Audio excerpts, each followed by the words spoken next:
Hi guys, my name is Allie. I am back with another video. I am a heroin addict searching for my recovery. I attend a methadone clinic. I speak a lot about recovery, and I also do like random other things on my channel. You can check it out, but I started my channel based on helping other addicts not feel so alone, and helping addicts find their way to a safe place that will help their recovery. So today's video is not going to be about that. Since I've been getting like a lot of questions and stuff about how me and my boyfriend Travis we've been dating for 3 years now, how we came to be. So I'm going to speak from the heart. I don't have a script. I might stutter a little bit. You guys know I get a little caught up in my words sometimes. I might get interrupted between my boyfriend getting ready. He's getting ready to head out. So you might hear him in the background. Just ignore that. He's just going to be running around a little bit.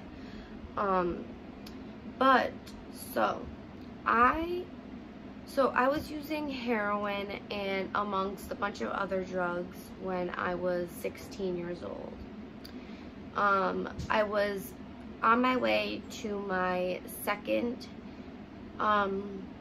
stay at a mental health facility. So this was my second time at a mental health facility. I went because I was going to end up homeless. I had been kicked out of my boyfriend at the time's house, and I had nowhere to go. My boyfriend at the time, when I was 16, they were very supportive of me, and they let me stay there, and they were amazing people. But back then, I was not a good person. I crossed them. I stole their medications like Xanax and other things. I was ravenous. I was an addict, and I took advantage of their kindness, and I regret that every day. And since then, I have apologized to them, because, you know, I'm 23. That was 6 years ago. So I'd been kicked out of their house, so I was on my way to my second stay at a mental health facility near me called Four Winds. And I went there for my mental health, but mostly for my addiction. And from there, they found me a bed at a place called Hope House, which is near my area. I live near Albany, New York. Lived here my whole life. And that's upstate New York. Upstate New York, not in the city. So I ended up in Hope House. And there I met a wonderful girl. We became close, very close. And her name was Samantha. And I say was because she has since passed away. But that is not my story to tell. That story will come when Travis is ready to tell that story, because Samantha is Travis's sister. So I met Samantha in this rehab. She was there as well, struggling. She was a lot worse than me, and I was pretty bad at that time, but she was a lot deeper into her addiction. But we bonded very well. And I was in her room one day, and I saw a picture on her wall of her with a very handsome man. And that handsome man was Travis, her brother. And she told me a little bit about him, and I told her straight up, I said, I am interested, like, already, like, I want to talk to him, I want to meet him. And it turns out that we were already friends on Facebook at this time. Guys, this was 6 years ago. We were already friends on Facebook at this time, and he liked every single one of my pictures. Like literally hundreds of pictures he liked. So he was already showing interest in me, and I had no idea at the time. because I was with somebody else. But that wasn't working out. I was a different person back then, just so you know. I was a very different person back then. So after I got out of rehab, I talked with Travis a little bit. But in rehab, I had met my a man in my rehab, and we ended up, you know, whatever, liking each other, and we were in a 2.5-year relationship. So this was after Hope House. I graduated. No, I'm lying. I did not graduate. Me and Samantha ran away from Hope House. And I was there for 5 months. I think she was there for 6. She was there a month before me. And we ran. I can tell a story about that, about what happened when we ran. I think I may have told that story, but I can tell it again. But that's not for this video. I'm just going to tell the gist. We ran. And I had met, you know, one of the boys in rehab, and I was with him for 2.5 years. But me and Travis talked a little bit when I was single, before I was with, we'll call this man Bob, who I met in rehab. So before me and Bob got really serious, me and Travis planned to hang out. Never really did. Never really was serious on Facebook. So anyway, me and Bob get really serious, and I was with him for 2.5 years.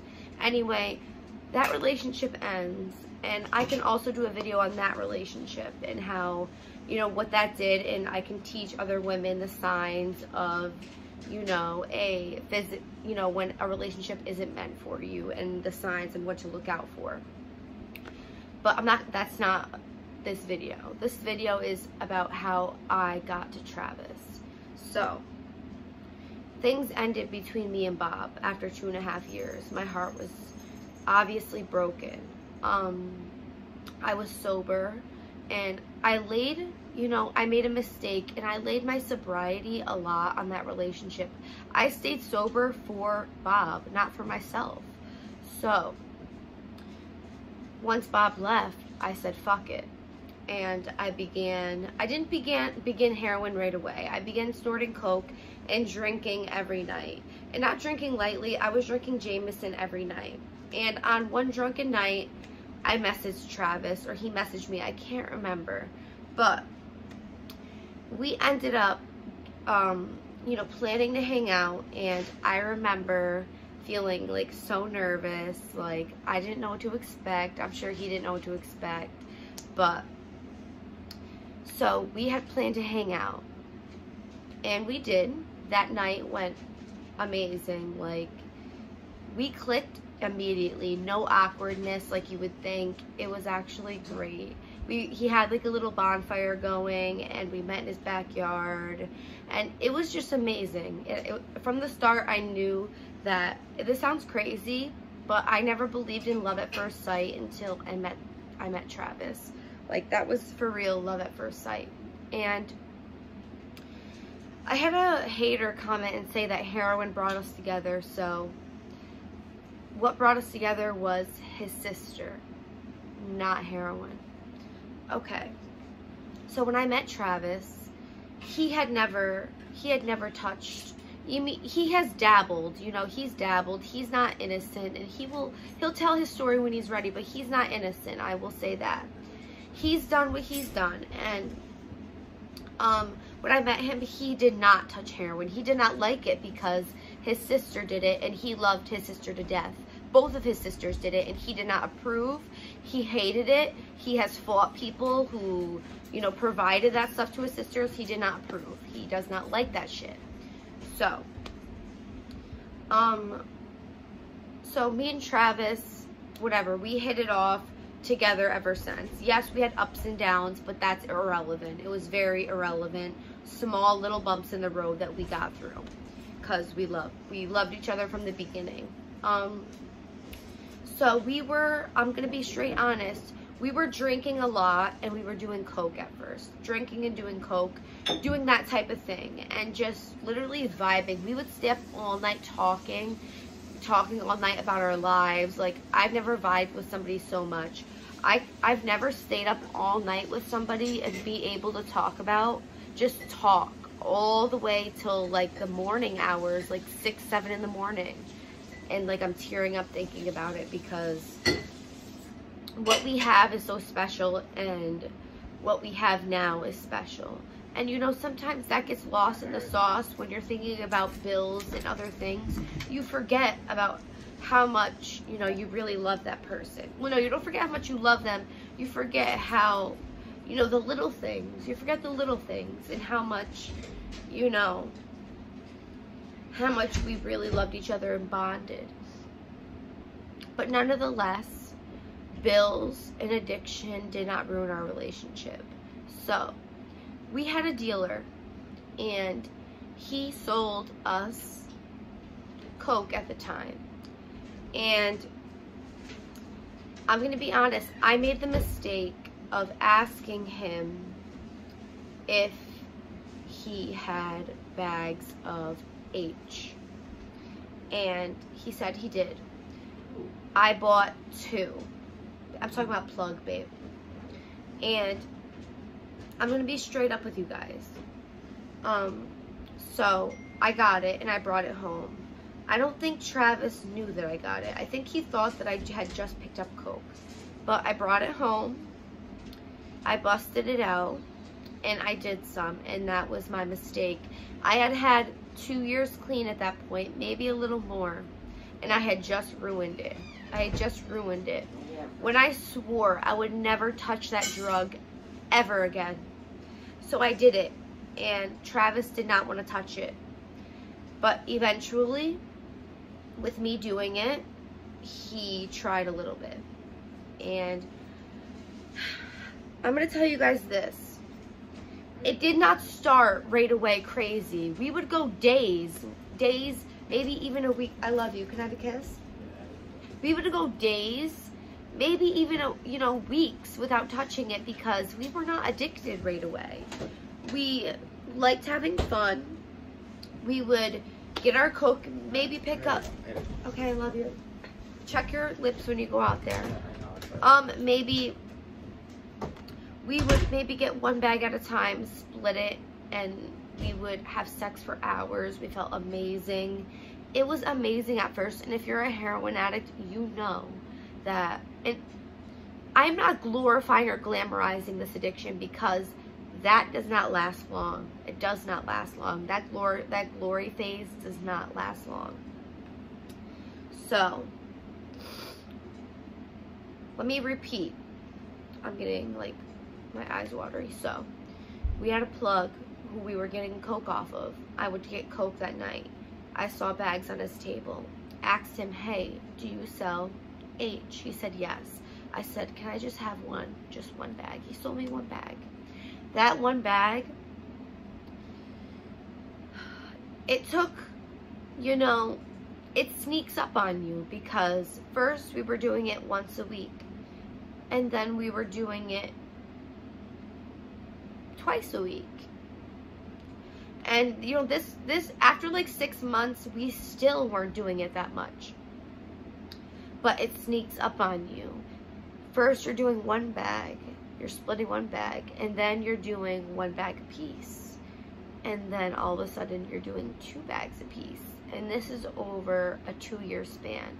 So by the 2.5-year mark, me and him were doing a bun apiece a day. And it was we tried to keep it a secret at the time, but our family knew something was up. We were always broke. We were always asking people for money. We could not afford our addiction and our bills. We did. But we cut it very short. Our fridge, we had, it's not like we were starving. It's just our fridge wasn't full, you know. It wasn't up to par of what we liked. So that 2.5 years was the hardest 2.5 years of our lives. I'm surprised that, I'm getting so teary, that we made it through, because that drug will tear your relationship apart. if one person got one more bag than the other, it was an argument. You had to split each bag down evenly. If one person had one crumb more, it was a fight. If you're a couple and you're both doing dope, you know exactly what I'm talking about. We never hid bags from each other. We promised we wouldn't, but I know couples who do. They hide bags from each other, they steal bags from each other, and that's just what they do. But that 2 years was the hardest 2 years, I think, of our lives. His sister passed away last year of an overdose. That changed Travis' life forever. It took him a few months, but he ended up, I went to detox, and he got clean home. It was the hardest thing he's ever done. I came home to the house trashed. He was on the floor screaming, crying. He was saying he was going to blow his head off while I'm in detox. He was on the phone with his mother for hours at a time. He said if he was not on the phone with his mother, that he would have committed suicide. It was the hardest thing he's ever done. Puking, shitting, that antsy feeling where you just want to run out the door and go fucking get on your hands and knees and beg for a bag. He did that all by himself. I was aided in detox because I am not strong like that. I'm just not. And we made a promise that we would never touch it again. I got out of detox. Travis was still hurting. But 2 days after I got out of detox, he was feeling amazing. He couldn't believe that he did it. We were tearing up, like we just couldn't believe it. I relapsed shortly after leaving detox. And Travis stayed clean on Suboxone since February 1st, 2020. He has not touched heroin. Suboxone has been the saving grace for him. When I went to detox, they only offered methadone.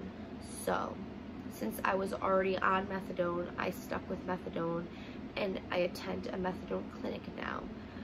Now that I think back, I wish that I chose Suboxone, because methadone, you can still get high. And I know in Suboxone you can still get high, but it's a lot harder, and it actually blocks your receptors. Methadone doesn't. So, I am still struggling with my addiction. My methadone clinic is my only saving grace. As long as I'm in this clinic, I feel like I have a chance at kicking this addiction without going inpatient. If I cannot kick this addiction while going to the methadone clinic, I will have no choice but to go inpatient. But I do not like, I've been inpatient so many times. I've been in detox so many times. I've been a mental, I've been to mental health. Sorry guys, my phone's dying. Hold on, let me plug it in. My cat's in my lap. I've been through, I have to switch forward with him on my lap. Sorry, I had to plug my phone in. I've been through so many things. And so has he, and he has never relapsed. So that is a short gist of the story of how I met Travis. I'm so proud of him for being sober. He is my rock. He's the person who keeps my head above water. He reminds me every day that he's there for me and that I can get clean. I'm strong and I can do it. I need to focus. I need God's strength. And I've never been a woman of God. I've never been God-fearing. But as I get older, I became more spiritual. I believe in the earth. I believe in witchcraft. I believe in Wicca. I believe in nature.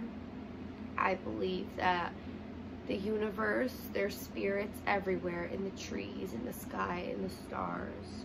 There's spirits all around us. There's energy all around us, healing energy.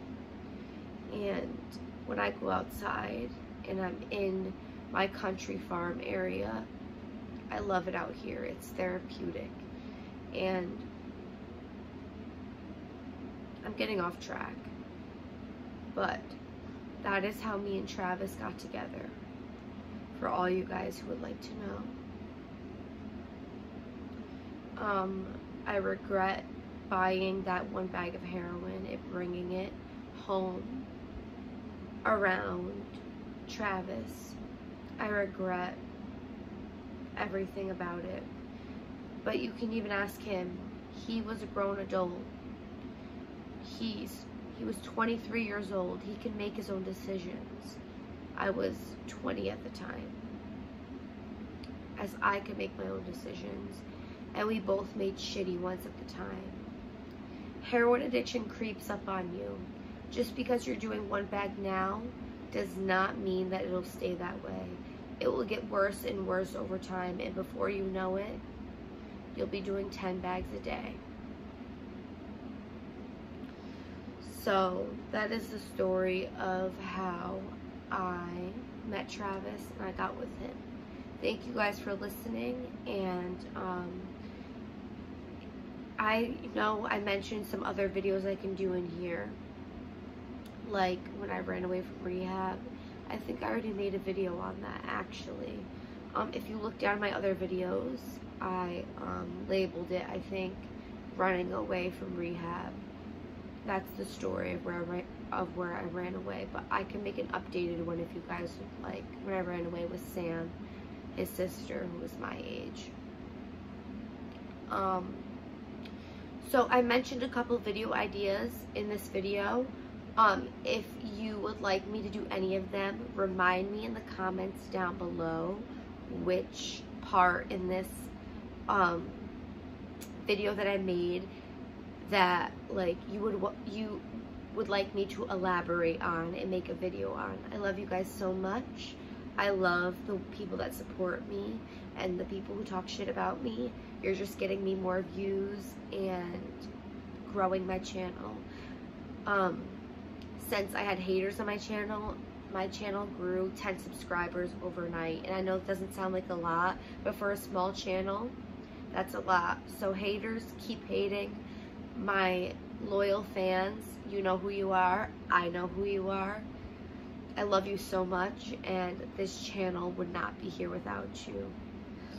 I love you so much. Thank you for sticking up for me. Thank you for believing in me.